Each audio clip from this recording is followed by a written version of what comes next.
Oke, assalamualaikum. Selamat sore, Lur. Apa kabarnya? Semoga dalam keadaan sehat walafiat. Tentunya profit yang konsisten. Amin amin ya rabbal alamin. Oke Mas, sebelum lanjut videonya, bagi yang benar-benar ingin memperdalam ilmu BBMA, kita sediakan beberapa SOP. Ini bukunya ya. Jadi ini untuk panduan strategi yang mulai dasar dari sampai ke SOP. Ini ada 94 halaman. Silahkan kalau mau order, chat admin, link ada di deskripsi ya. Yang jelas harganya 3M, murah, meriah, dan mindset. Baik Mas ya, di sini saya akan menjelaskan lagi materi bagaimana sih kita entry dengan probabilitas yang tinggi. Ini masih lanjutan video sebelumnya tentang memilih re-entry dengan probabilitas tinggi. Oke. Jadi di sini kita akan mengambil re-entry CSAK ya. Re-entry CSAK tetapi yang dalam tren kenaikan, misalkan mau ambil buy, kalaupun sell sebaliknya. Yang mana kita kecilkan market di sini ya, Bang ya. Sebentar.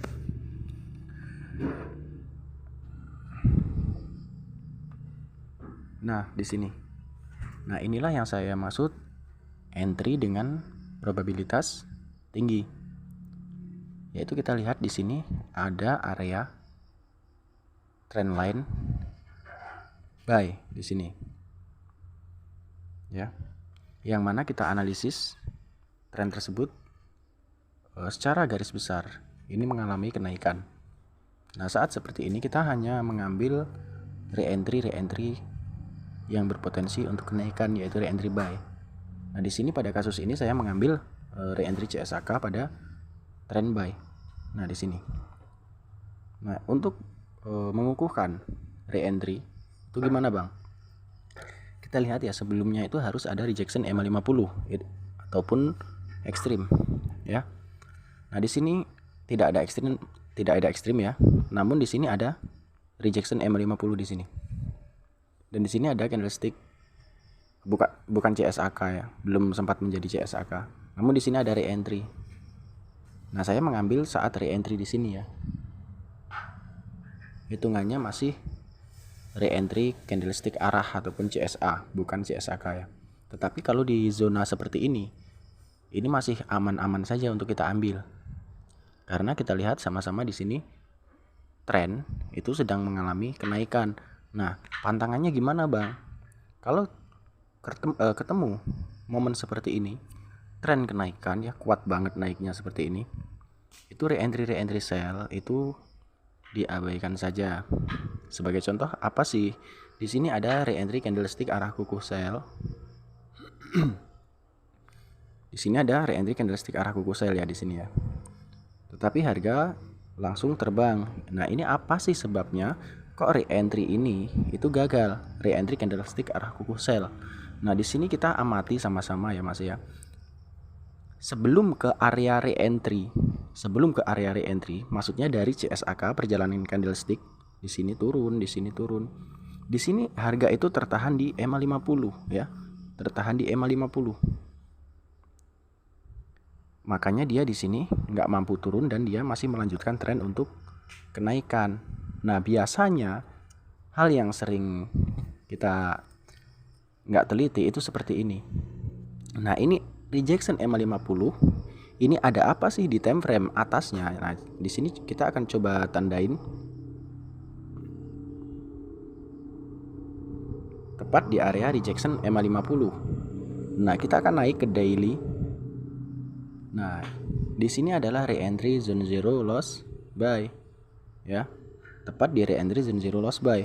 Makanya di time frame 4 ini harga tertahan di EMA 50 karena di sini tepat di area re-entry time frame atasnya. Makanya re-entry candlestick arah kuku sell yang ini candlestick arah kuku sell, di sini re-entry itu gagal ya Mas ya. Karena zona rejection EMA 50 ini adalah re-entry dari time frame daily, re-entry zone zero loss. Nah, lain halnya misalkan pada kasus sama menjumpai momen seperti ini, tetapi di sini tidak ada rejection EMA 50 ataupun tidak ada ekstrim. EMA 50-nya dia masih berada di bawah sini. EMA 200 juga masih berada di bawah. Ini masih bisa kita ambil. Terkadang dia akan menuju EMA 50. Nanti kalau berhasil mengebreak EMA 50, dia akan menuju ke EMA 200. Biasanya harga akan seperti itu. Namun pada kasus ini harga tersebut tidak mampu ya mengebreak EMA 50. Dan di sini sudah sangat jelas. Di sini rejection EMA 50 di sini. Ini tepat di area re-entry zone zero loss by time frame daily. Nah, inilah sebabnya re-entry candlestick arah kukuh di time frame H4 ini gagal dan tren kembali naik. Di sini ya. Jadi untuk memvalidkan itu sudah sering saya bahas di video-video saya sebelumnya. Kita multi time frame. Namun kalau seperti ini sih biasanya saya kalau trennya sangat mendukung seperti ini, saat masuk dia turun ke re-entry di sini, saya langsung turun ke time frame ketiga mencari candlestick arah kukuh untuk saya jadikan sebagai konfirmasi ataupun momentum ya. Nah, jadi seperti itu. Inilah analisis dengan probabilitas yang tinggi. Tetapi ini yang sering kita lakukan, termasuk saya juga. Kita sering mengabaikan pola-pola seperti ini. Kita sering terkecoh di pola MHV ataupun MHV. Sepertinya sudah MHV, nggak taunya masih re-entry ya Mas ya. Semoga analisis ini bisa membantu Mas. Jadi kita mengambil re-entry yang memiliki probabilitas tinggi.